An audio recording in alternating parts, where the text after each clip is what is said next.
Welcome to this spooky edition of Rubicon History. Darkness falls across the land. Wait. The midnight hour is close at hand. Oh, so original. Thriller. I'm surprised you didn't go with Monster Mash. Do I need to go put on my red jacket and start doing the zombie dance? And whosoever shall be found. Vincent Price? No, stop it.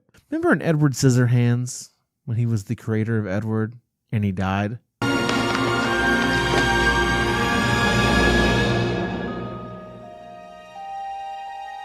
Cause this is Thriller. Welcome to Rubicon History. This is the origins of Halloween.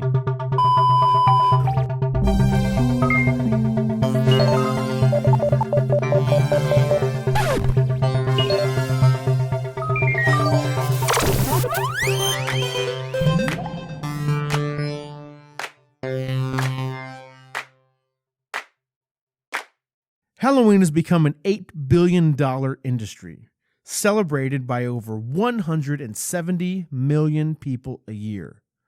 But how did the holiday of scares and treats begin? Where and when did it start?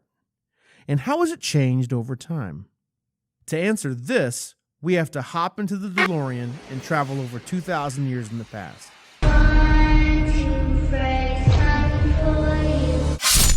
The best place to start is with the Celtic people of Ireland and their summer festival known as Samhain. Samhain. Samhain. Samhain. Samhain.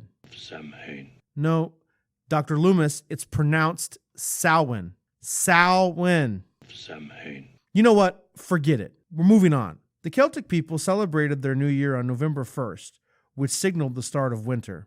Winter was also linked to human death within the Celtic culture.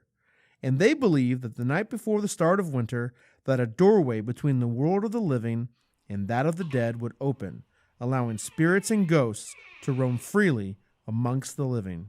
Part of the celebration involved giant bonfires, where crops and animal sacrifices were burned to the Celtic gods. They would dress in costumes made of animal heads and skins.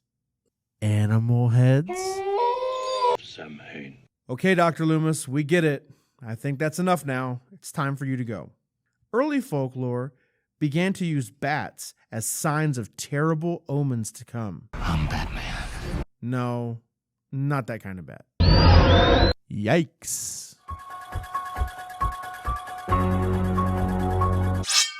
The Roman Catholic Church put its own spin on the holiday when it added All Saints and All Souls Day, November 1st and 2nd, respectively. The church was tired of the pagans having all the fun, or having fun at all. I don't know. They weren't cool with it. The collective holiday was known as All Hallowtide in medieval England. November 1st was called All Hallows. So naturally, October 31st became... Samhain. No. Trollstice! Oh, one day to be happy! No. Our Independence Day!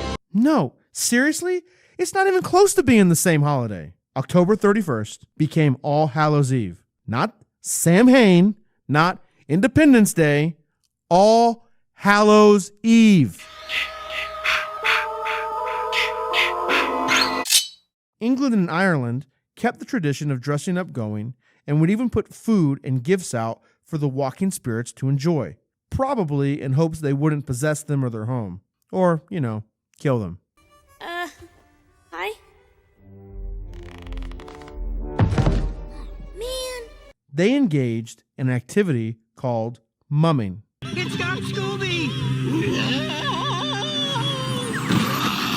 No, not mummy, mumming. Mumming, which is essentially dressing up and performing for a treat or a reward, pretty much the genesis of our trick-or-treating. Once Halloween reached America, it really didn't begin to evolve into the holiday we know today until much later. The southern colonies would throw these play parties honoring the harvest of crops before the fall weather set in. They would have fortune tellers, trade scary campfire stories, and dance the night away. It wasn't until the potato famine of Ireland brought thousands of Irish immigrants here that our version of Halloween began to take shape. Ghost stories and silly pranks defined the holiday.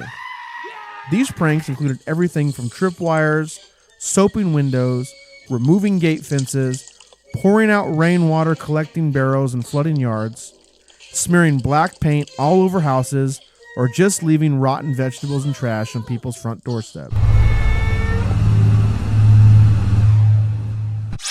Pumpkins. How did that tradition find its way into Halloween? There's an old Irish folktale about a man named Stingy Jack, who played several tricks on the devil and trapped him in a coin and in the trunk of a tree. According to the story, when Jack died, he wasn't allowed into heaven, and the devil was so upset with him, he wouldn't let him into hell. So Jack was forced to walk in the dark with a single lit coal to light his way. He carved out a turnip, placed the coal inside, and has used it as a lantern ever since, thus earning himself a new name, Jack O'Lantern. To keep the spirit of Stingy Jack away, as well as other evil spirits, people began to carve and light scary faces into potatoes, turnips, and eventually pumpkins. The modern version of Halloween, the holiday we know today, began during the 1950s. Communities took control over the Halloween festivities and began rewarding children with candy to dissuade them from trying pranks and damaging property. Please be treat. I'd hate to have to trick you. You can see the impact of Halloween everywhere you look, from the pumpkin spice, everything, to endless decoration display stands at consumer stores. Heck, if there's an empty shopping space, come fall time, you better believe you'll see a spirit costume store or some variation of one. It's the second most profitable holiday behind Christmas. Reese's Peanut Butter Cups are the reigning Halloween candy champs in the USA.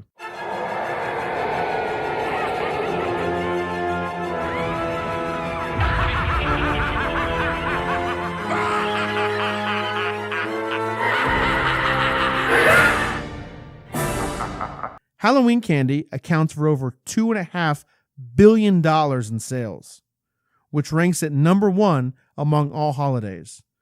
The next closest is Easter. Despite all the money generated in participation in Halloween, it is still not a national holiday. Of course, just like any good slasher, monster, or ghost story, anything can happen. And now you know, and there's no turning back. What? What is that noise? Do you hear that?